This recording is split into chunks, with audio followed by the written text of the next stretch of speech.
This is me. Writer, photographer, filmmaker, university professor, and world traveler. But I wasn't always like this. I used to have a job.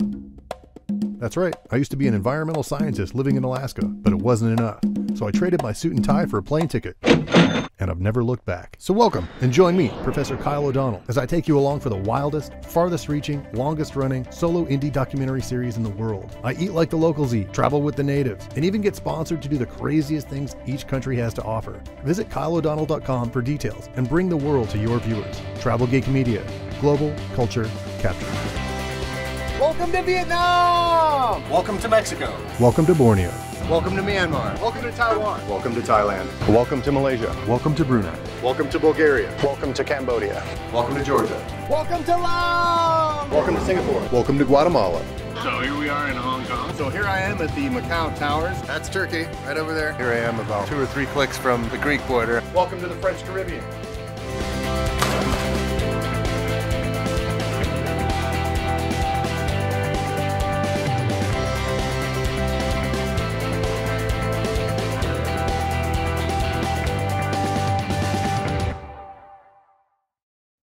In this first of 3 editions of Travel Geek Documentary Thailand, I start in Thailand's Northern Territory, where Canopier X and Dragonflight sponsor 2 days of adventures. Then I head over to the border region to visit the hill tribes and ride all manner of non-ruminant ungulates, including my all-time favorite pachyderm. I then visit the now defunct and once great idea of housing needy tigers, the Tiger Temple. Then it's off to explore Thailand's watery marvels before camping on the banks of the Mekong River and legally sneaking into Laos to ring in the new year.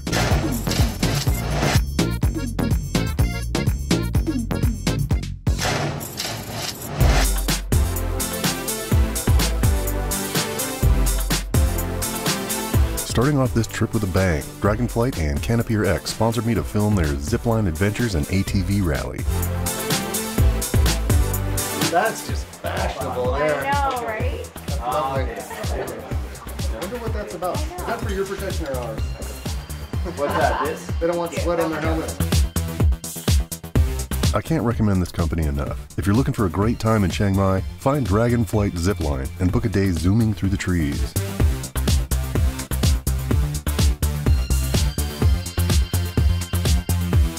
All right, so here we are with Canopier X and a whole new batch of good friends. We're about to head out to the Dragonflight, which is Doisakat Mountain, 1,500 meters above sea level. We've got Annie and Day, Yo-Yo, the amazing safety guru, Anthony and Catherine Morris from the History Channel, and Ice Cold Killer. So we're about to go and have some fun. You guys ready? Yeah. Do it. Okay, let's go.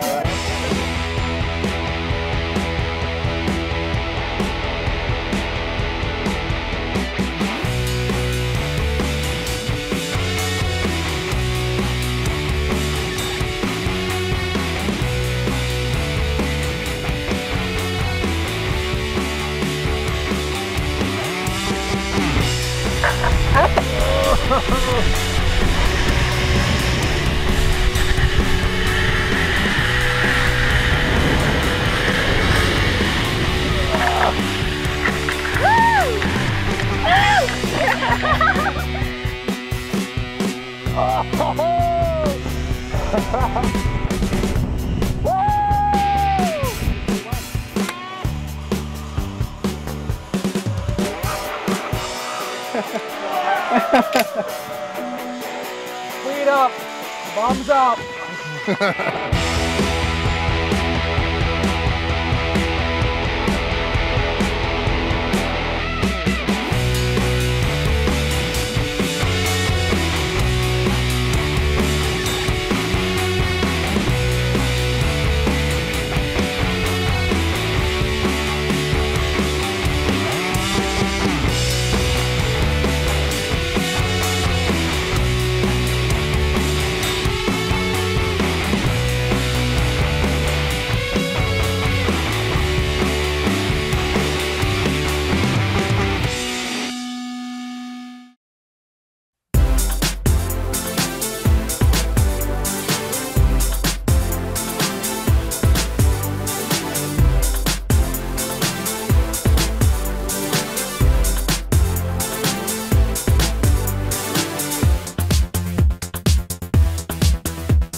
the treehouse.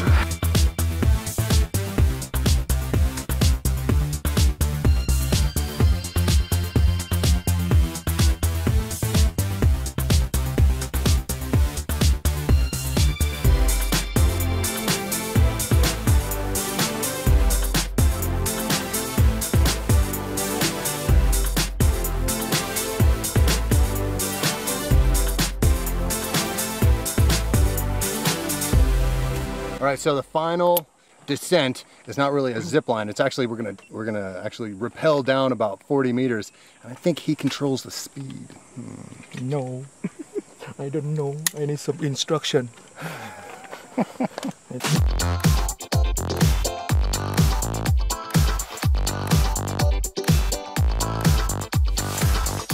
Oh dear. Woo!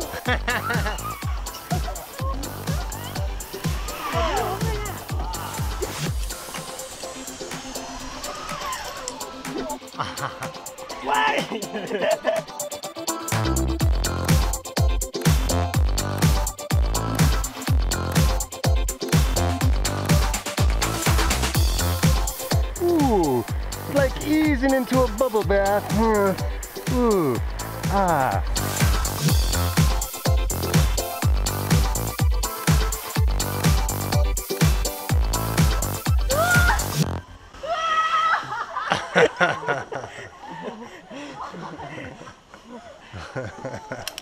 In total, there are 55 platforms, 26 zip lines up to 756 meters long, skyboards, canopy walks, timber ladders, spiral staircases, tree houses, and 360-degree views overlooking the Doi Saket Mountain. With your package, you get lunch or dinner, coffee, water and tea, first aid insurance, free transportation, and a free t-shirt. Lunch, by the way, is delicious and divides the aerial acrobatics from the motorized fun.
After zipping through the jungle and partaking in something of a rarity for my trips, I escaped the tourist track and headed for the Mae Sai and Mae Hong Son regions. Here I would find the Burmese refugees fleeing Myanmar's tyrannical regime for the hills of northern Thailand. I discussed not only Burma's conflict, but also how to travel responsibly there in Travel Geek Documentary Myanmar. Be sure to watch the 3-part series and learn about where these courageous, beautiful, and wonderfully diverse people came from. Here in the northern region, these people are welcome to live in a limited, though similar manner as they once did in Myanmar.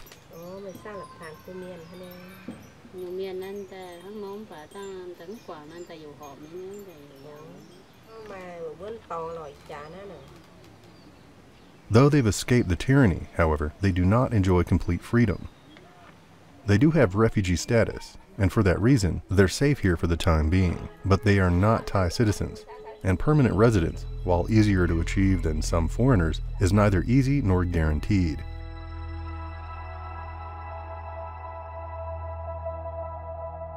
While the Burmese-Siamese War ended more than 200 years ago, the memory of defeat still lingers here in Thailand.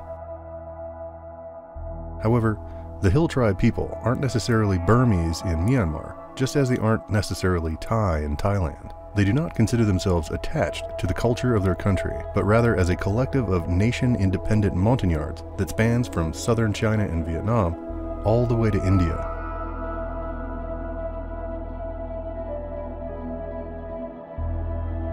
Their customs follow their ancestry, not the traditional ways adopted throughout their birthplace. From a cultural perspective, it's as fascinating as it is unique to only a few other places on Earth. However, for this very reason, these particular mountain dwellers encounter a mixed bag of challenges on the road to permanent residence. One of the starkest components standing in the way of a smoother path to a mutual understanding is the border dispute that's been percolating over the alignment of the country's true boundaries. But to discuss that is to rewind the tape all the way back to the 16th century, to the first Burmese-Siamese War of 1547, including events as recent as the last decade. Taking a step back from the tribes seen here, I'll cover their history in the region. For a fuller, more detailed description of the hill tribes, be sure to watch Travel Geek Documentary Vietnam and order my book, The Hill Tribes of Vietnam, available at kyleodonnell.com. Hailing from Ayutthaya, the Siamese found themselves defending an onslaught wrought of King Tibinshvedi of the ancient Burmese Taungoo dynasty. Having traveled from the Pegu region, the invasion came through the Three Pagodas Pass and arrived on the heels of a crowning of the new king of Ayutthaya, Maha Chakrapa. This battle was not only exemplary of the strength and ingenuity of the Siamese, but also of the incendiary conflict that drove them. Their fortress held against the invasion, and it was thwarted in a single month, even battling against Portuguese mercenaries recruited for the fight. However, Queen Sriotai, who went into battle on her war elephant, was lost on the battlefield. Adding insult to injury, this became known locally as the war that led to the loss of Queen Sriotai. From that moment on, Burma and Thailand would carry a beef that would last until the middle of the 19th century, when it became a colony of the British Empire. However, with the outbreak of World War II, the Thai army was sent to occupy the Shan and Kaya states with the goal of acquiring opium for the production of heroin and eventual sale to soldiers in neighboring Asian states. This, in small part, led to something of a heightened political conflict which, in 1947, started with the assassination of Major General Aung San. It wasn't so much the terribly violent death of the leader, along with many of his cabinet members, as it was his daughter's pioneering obstinance as she grew up to be a proponent of the resistance that made him quite favored with native Burmese. Less than 2 years old at the time, daughter of the man known widely as the father of the nation of modern-day Myanmar, Aung San Suu Kyi was imprisoned several times throughout her life by the military junta currently in power. She was famously released from her house arrest that began in the 80s on perhaps an even more famous day.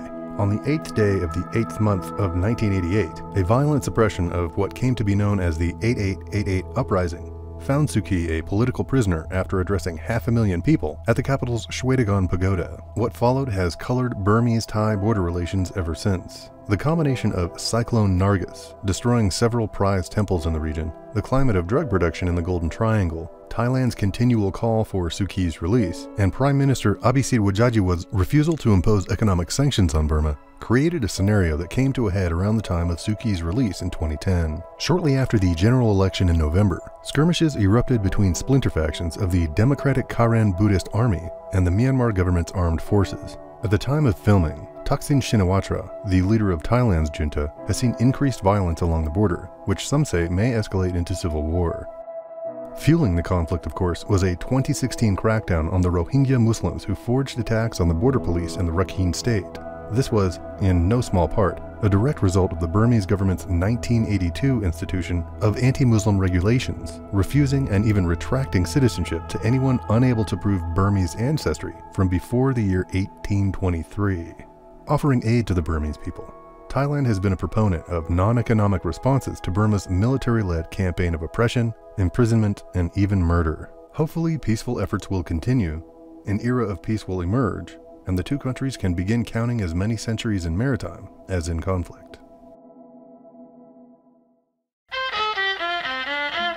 Meanwhile, here in Thailand, their history has also been shaped by an ancient rhythm of shifting alliances. Dating back to the 8th century, the Mon kingdom of Aripunchai was the cultural, traditional, and artistic force in the north, proffering very distinctive examples of everything from pottery to architecture that can still be seen today.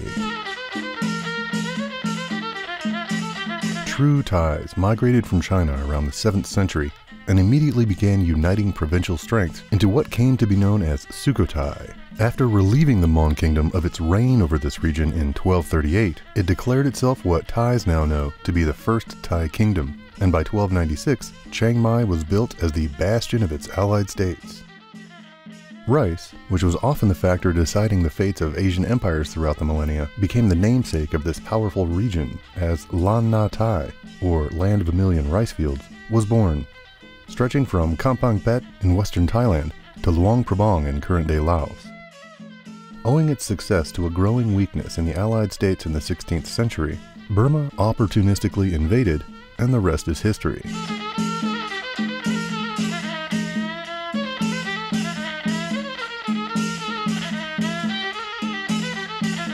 As for the current state of the region, it's easy to understand why northern Thai people, or Khon Mueang, are noticeably more relaxed, speak more slowly, and make an effort to better understand poor foreigners attempting to converse in their language. ชื่ออะไรครับ มูโยค่ะ มูโยอันนี้ชื่อจากไทยแลนด์เราจากเมียนมา ชื่อจากเมียนมาค่ะ เมียนมาครับ ขยังค่ะ อยู่เมียนมาเราอยู่ไทยแลนด์ มาจากเมียนมาแต่ว่าเรามาอยู่เมืองไทย เท่าไรพี่ เท่าไหร่ปีแล้ว9 ปีละ 9 ปีเนี่ยชอบไหม ชอบค่ะ ได้ด้วยนะ ใช่ใช่อุ้ยร้อนมาก เรามาแล้วสิ Alright.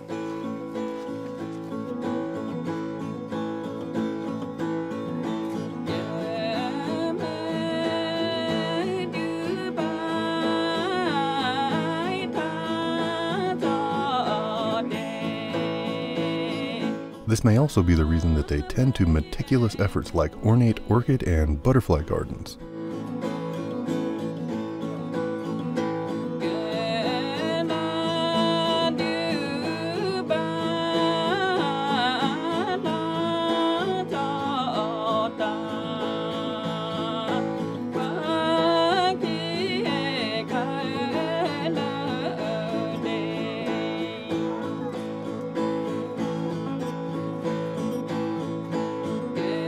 Few areas in this region are heavily trodden with tourists, but I find that to be a mystery, given that the country's best hikes exist here.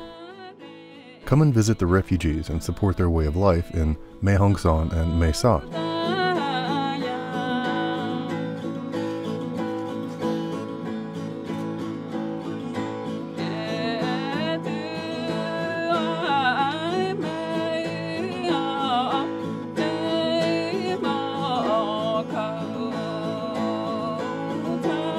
Take a raft tour down Lum Nam Kong, or Lazy River National Park, and spend the day taking a hike up Doi Phuka's epic 2,000-meter peaks.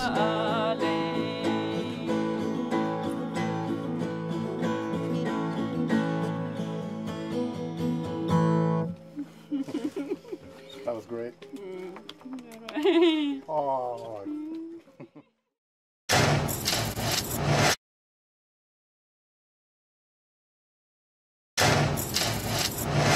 And speaking of supporting refugees, one way to have fun, promote animal awareness, and even assist the hill tribes in this region is to take a small tour of the elephant sanctuary. Going beyond the mere role that Asian elephants play in tourism, the Elephant Conservation Center has found what any reasonable person might think is every conceivable way to promote and support these gentle giants. The first visage you'll see of the Ampo Hung Chot Elephant Center is an invitation to witness its efforts in converting dung into paper. But not just paper. Wrapping paper. Scrolls. Letters. Cards. Notebooks. Boxes. Cardboard. Lampshades. Wind chimes. Packaging. Picture frames. The list goes on. And what makes elephant dung such an opportune substance for making paper? Their diet, of course. And what do they eat? For example, like grass, banana, sugarcane, the leaf of the tree or bamboo. And now I will take you inside to see in the workshop to see how to make a paper from elephant. You have breakfast this morning? It's elephant dung soup. It didn't look anything like that though.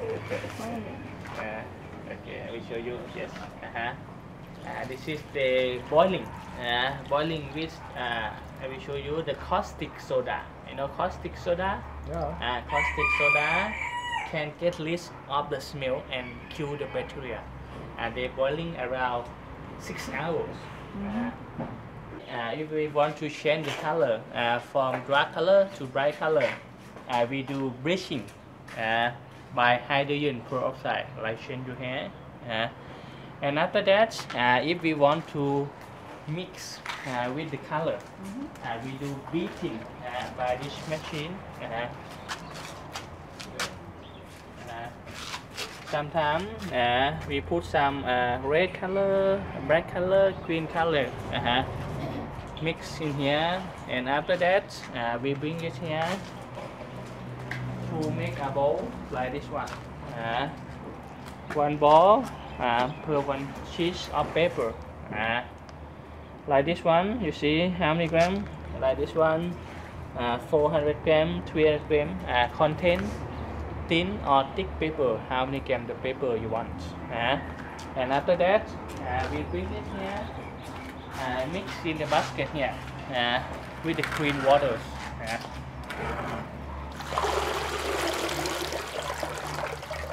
And after that, the lady she make a balance.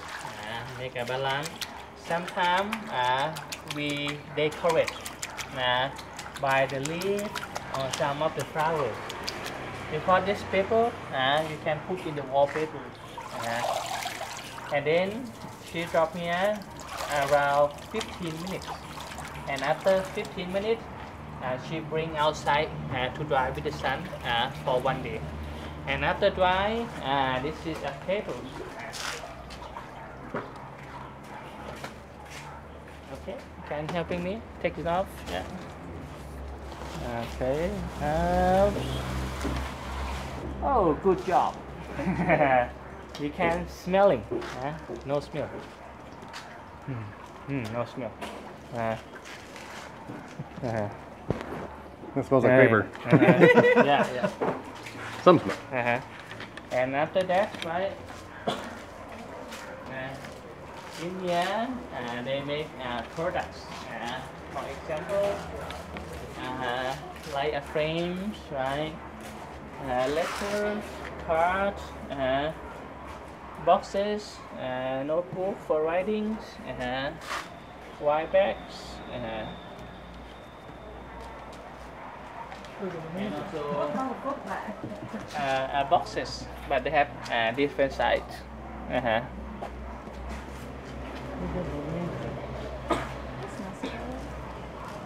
Now they make photo frames. You know, fly off the keyboard. The frame is make it here. Zip lines. I printed my picture from the event and sent a frame home to my mother, whose response when she read the back was, "What a crappy gift." I didn't take offense. This park specifically does a lot of like adventure stuff, like zip line tours, and I think they do like a bamboo boat trip and things like that. I think I might do that one too. It seems pretty peaceful. All the tributaries around here come from way up in the mountains, and it's a pretty cool ride. Like currently I'm on an elephant. He's a big one. His name is Komok. He's a 25-year-old male, and like all the other elephants in this area, they do primarily from birth. They're born here in the park, and they work their entire lives in the tourist industry. There are varying opinions on the animal treatment and things like that. Should elephants be used in parks and things like this?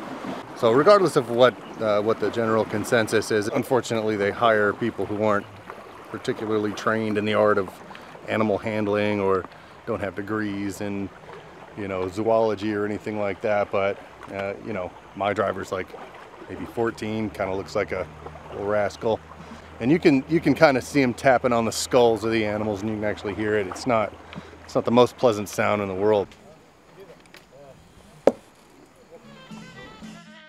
There's always a dilemma for the ethical treatment of animals when considering things like labor laws, ethical and moral code, the physical enforcement of treatment regulations, and other notions existing in third world countries. For instance, my friends working for PETA or the SPCA will almost certainly cringe at the thought of my even considering riding an elephant. Their argument likely wouldn't be that I'm personally doing the animal any harm, so much as it would understandably be that animals should never be marketed for human entertainment. And on that notion, I would agree. However, there are other concerns at play. Regardless of what the general consensus is on the treatment of the animals, this and other elephant parks in Thailand do support awareness of the animals. While it's certainly a business, they also do raise money to assist sick and injured elephants. They take in older, abandoned, and diseased elephants from all over the country that would otherwise die in the wild. The animals here have 122 hectares to call home, and all of their nutritional needs met. And at the time of filming, I was able to find out that all the proceeds from the entry fees and the gift shops go directly to the on-site elephant hospital. Be sure to support elephant parks that are known to be less showy and more educational in nature, just to ensure that your money goes to the best cause. While Thailand will likely always have conflicting regional labor laws, allowing the employment of younger employees, they do at least make the effort to ensure that there are protected forests and parks.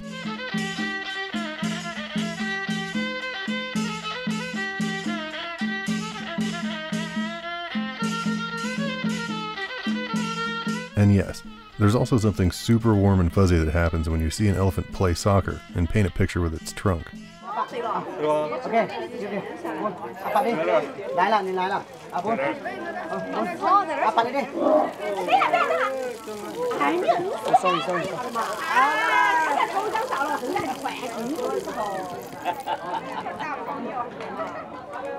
Okay, so not all of it's cute, but the rest of the show moves along at a good clip. First, they introduce the elephants, which range from about 5 to 6 years. Then they start doing their little tricks.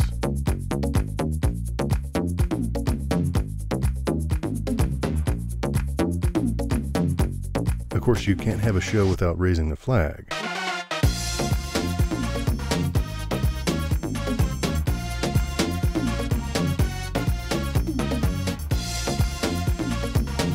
Then they perform some movements while the speaker educates the crowd on how the animals sleep, find food in the wild, and other useful movements that they can perform naturally. Then, yes, it's time for the cute stuff.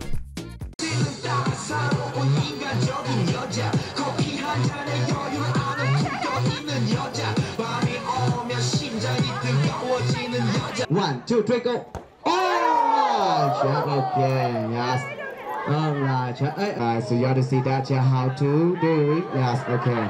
Wow, bop, bop, bop, bop. Yeah, this is a elephant massage. Okay, yeah. Okay, they can use by their foot or so. Yeah. Oh, well done. Yeah. You have to be careful your banana. Yeah, okay, yes. Wow, yeah. Oh, wow, yeah. Oh, yes, very nice. Yeah, this is a elephant massage. Yeah, okay.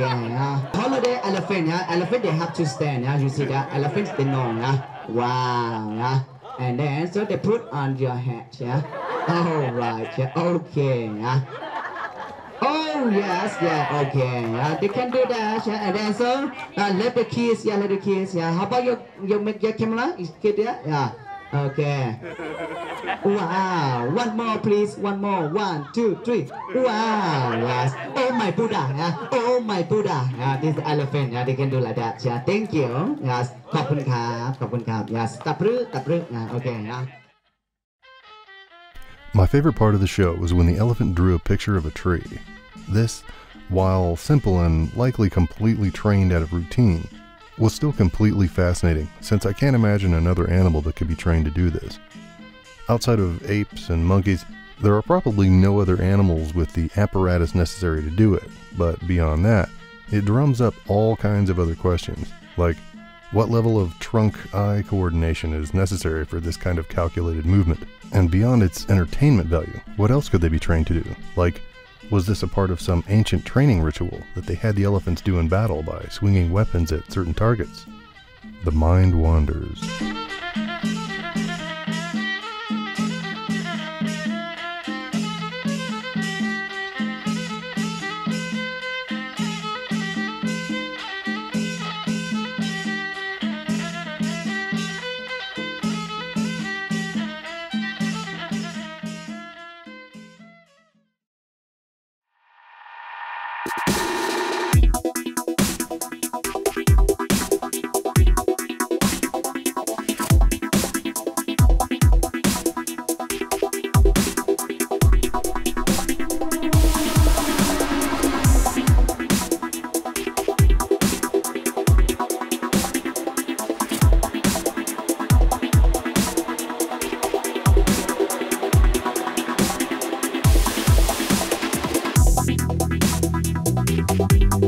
There's a reason they call this the lazy river.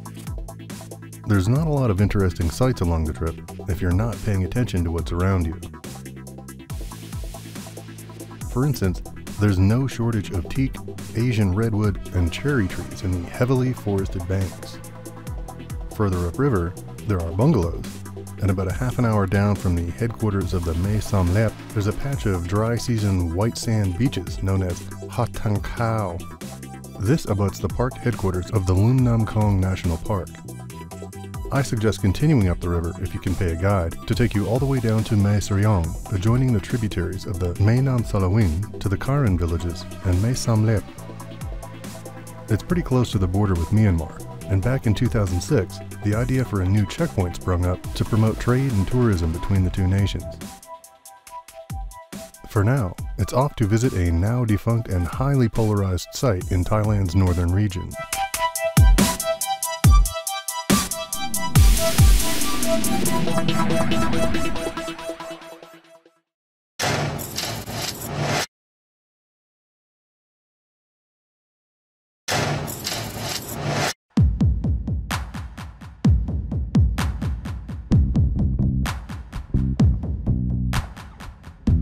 One industry that's come under significant scrutiny over their treatment of animals is Tiger Kingdom. At the time of filming, there were 3 locations for Tiger Kingdom, which started off with just a single orphaned cub. In the late 80s, this cub was brought to a monk for its care. Given sanctuary and raised with love, this of course attracted attention that led to more orphaned or sick tigers being brought in from around the country. By the early 90s, the first temple in Kanchanaburi was founded. From there, the story follows a pretty common sense track. Money was needed to continue offering care, the monk recruited help and allowed visitors to see tigers with a donation that went to financially support their aid. Eventually tourists came and more money with them.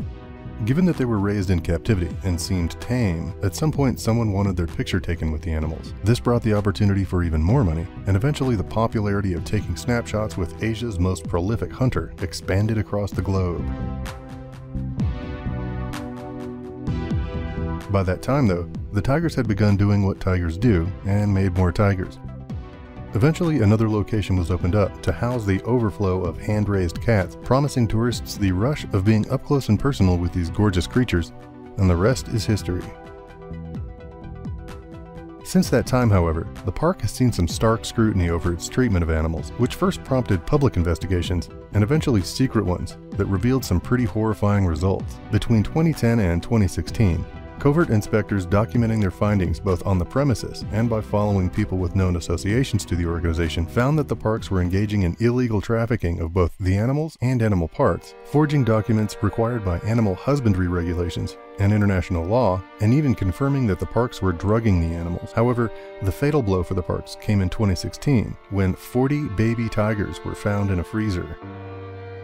The BBC, Newsweek, Al Jazeera, and several other internationally recognized news publications all reported the findings. The Telegraph even broke a story about how Thai police intercepted a monk attempting to flee the country with hundreds of fangs and skins from the tiger temple. This footage, sent in from one of my YouTube fans, shows park workers pulling on the tiger's tail and head and hitting the young male in order to get the animal to position itself for tourist photos.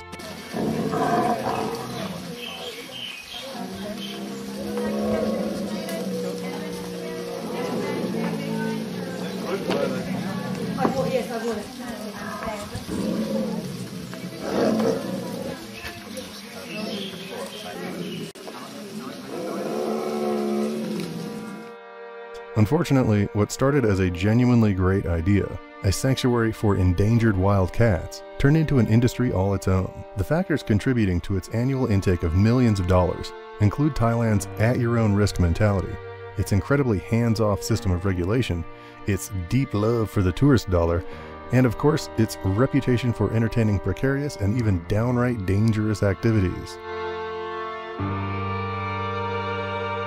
The first time I lived in Thailand, back in 2009, I heard that the parks had been closed due to rumors that the workers were feeding the animals alcohol to keep them calm. But the proof is in the pudding, as they say. So in 2014, before the investigations came to a head, I decided to come here and find out some answers for myself and to get a personal sense of how the animals were behaving. And here we are inside the tiger cave in Chiang Mai, and the tigers are up and about. They're real and live and big, and scary, and 300 to 400 pounds apiece, and maybe 2.5 feet tall, mostly in Indochina, found in southern China, northern Indochina. What's this one's name? Chualani. Sinuan. Sinuan. Boy or girl? Girl. Cute. I'll just go over here. Noting that the guy with the stick seemed trepidatious about the animal facing me head on, I made my exit. You don't have to do the stick. Yes. So this tiger's name is Sai, and she is, how old is she? 16 months? Yeah. She's a baby. Ooh, she's got a big tongue.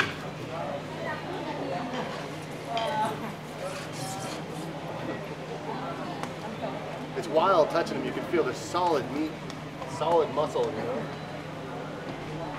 It's like touching a big cat, I guess.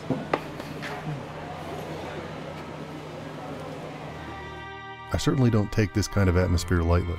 In fact, I could instantly tell that the cats had an immediate and obvious reaction when the workers raised their bamboo sticks in their direction.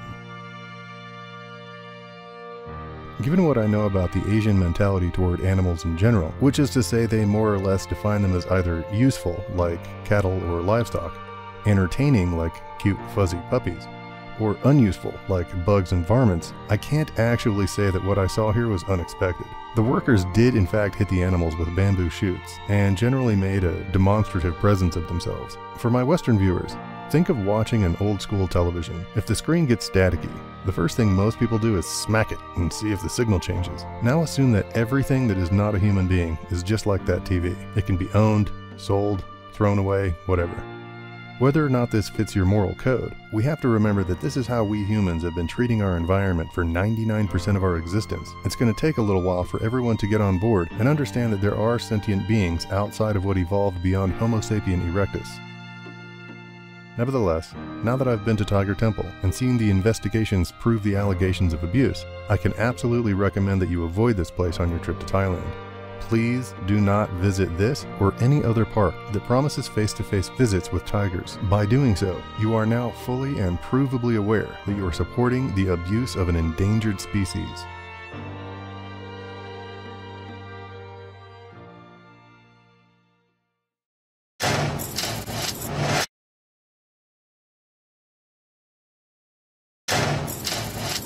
So here we are at Nam Tok Long Ru, which means waterfall through a hole. It's not very popular with foreign visitors, but there's a lot of local tourists here. It's really spectacular though. If you come to Thailand, if you come to Isan, you have to come and check this out. It literally goes through an earthen hole, and all of this water has been sort of chiseled away. You can even look around all these geometric lines that sort of point into this whirlpool, kind of the striations sort of form their way down into this hole, and you can tell it's been just chewed away over time. It's really, really something. Go check it out.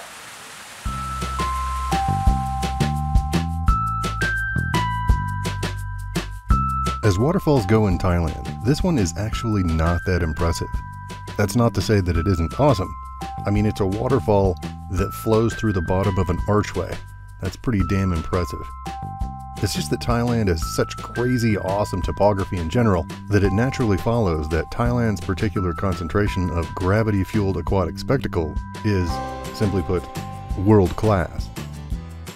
Among the waterfalls that I would suggest seeing throughout Thailand are as follows. Located in Kanchanaburi is the Erawan Waterfall, which is Thailand's only 7-tiered fall site.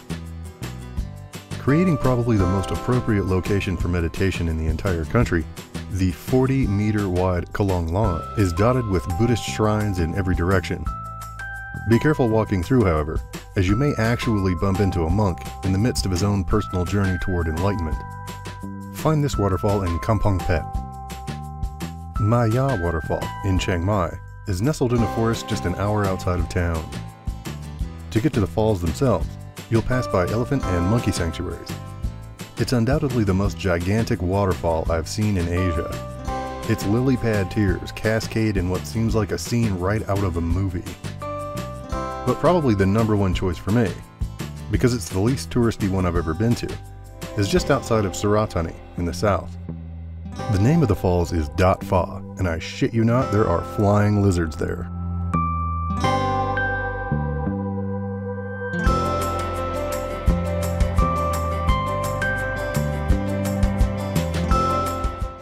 So here I am in the Moon River, and the Moon River flows through Thailand and actually meets the Mekong River just over that way. And it's at this confluence of these two rivers that is called the Mae Nam Song Sea. And the Mae Nam Song Sea, for 2 months out of the year, flows 2 different colors of water. It's very interesting. It's because of sedimentary runoff from 2 different places coming from, you know, the washout from different types of soils from the hinterland of Thailand and the very muddy and silty waters of the Mekong River. The view from this bridge is absolutely gorgeous. In the morning, with all the mist coming over the trees and everything, it's really, really something. Now, unfortunately, the waters only change color. They only intermix in August and September every year. So right now, they're pretty much the same color. But it's definitely a must-see if you come to this part of Thailand. All right, so here I am camping out on the Mekong River, literally the banks of the Mekong River. I never thought I'd actually be saying that. In fact, I never even knew that it would happen at all. So saying that's a bonus. Sleeping right here next to one of my most iconic travel locations in the world. Right across the river is Laos. I think tomorrow I'm gonna see if I can't like talk one of the local boat guys to drive me over just so I can like put my foot on that side. I got a single entry visa, so I can't like actually get my visa stamped. So I'll see if I can cheat a little bit and do that. So in any case, today was awesome, totally epic. I'm here in Isan. Today I went and saw, there's a couple different names for this particular waterfall. It's called Nam Tok Long Lu, which means waterfall that comes through a hole, and there's basically a natural archway that's been kind of chiseled away over time by this waterfall that falls through. It's epic, to say the very least. I showered in it. It was awesome. Not like a diveable place, but certainly, you know, it's nice, cool, refreshing water you can get into. It took like a 14-kilometer hike up the what they call the first sunrise in Thailand, the first sunrise plateau. And if you walk along this plateau, it's basically level. It's reachable by, you know, rugged 4x4, but basically if you hike it, it's 7 clicks in, 7 clicks out. And they call it the first sunrise because when you reach it, if you stay there overnight, if you camp overnight, which is what I wanted to do tonight, when you awake, you're the first person to see the sunrise in Thailand, because it's not only the farthest east, but it's also the tallest elevation that you can be before you're in Laos. This close to the Mekong is basically what that means. And so you're the first one to see the sunrise. So I wanted to do that, but apparently there's people that were much more prepared than I am that are actually camping up there tonight. It was completely full. But I get to see the first sunrise on the Mekong River, so bam. So in any case, tomorrow I haven't decided yet. I'm either going to go to Mukdahan and see the Friendship Bridge and a couple of the natural phenomena out there, the landscape stuff, or I'm going to go south to Buriram and see the Khmer era ruins. So that's the update from the road here in Thailand. I'm doing a film shoot for the northeastern provinces of Isan, I think Chonburi, and I'm gonna go with Isan and Chonburi for now. There's another one, but I can't remember. I will update more from the road when I have some more footage down. yeah, and I'll tomorrow morning I'll get some sunrise footage to put in this update as well. It's awesome.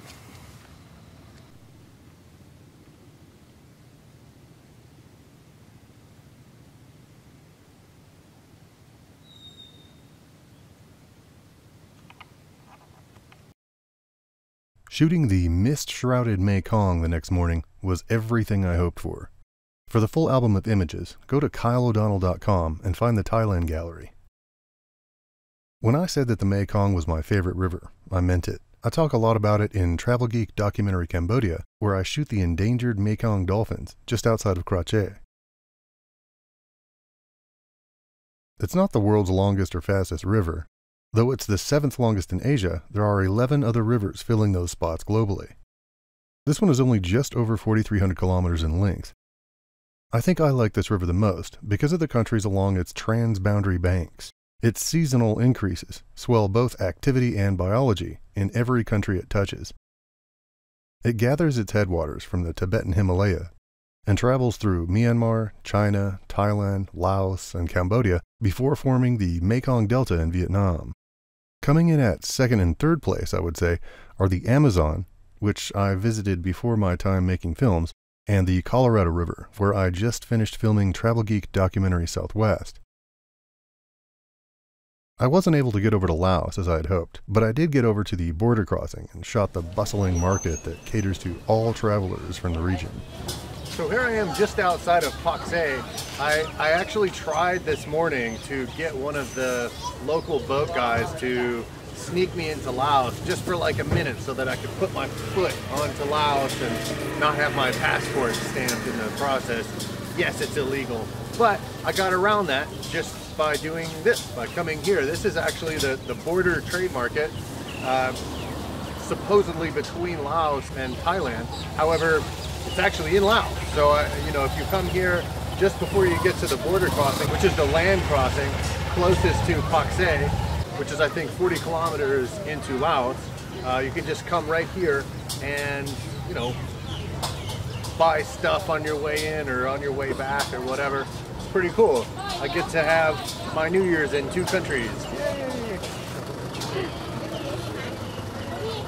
Very cool. I've said this before, but I really love Asian open-air markets. There are, of course, better ones and not so great ones, but regardless where you are, markets always hold the promise of great photography, and there's always something new no matter how often you visit them. What makes a good market? There are lots of things. Some markets take place on boats, which are called floating markets. I'll talk about one of those in part 2 of Travel Geek Documentary Thailand coming up next. Some markets have festivals, events, or just people performing in them. I'll discuss one of these in Nakhon Si Thammarat in part 3 of this film as well. Some sell crazy things like chipmunks and venomous snakes, or fried scorpions and crocodile hides. Some are a spectacle of lights or center around some special happening. This one isn't so much grand or different as it is chock full of great shots in the morning sun, driving blades of light through the stalls and creating a unique feel to the scene.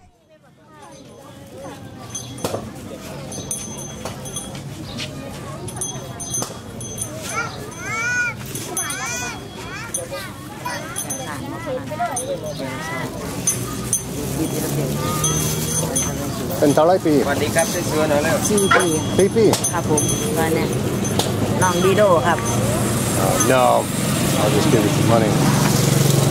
โบเรียนสำไรที่บาท เท่าไร ไว้กัน 10 ถุง อันนี้เท่าไร 10 ถุงท20 บาท 6 ถุง100ครับ No, I'll just give you 2. Whoa! วันนี้ น่าไม่เอา ขอบคุณครับ 10 บาท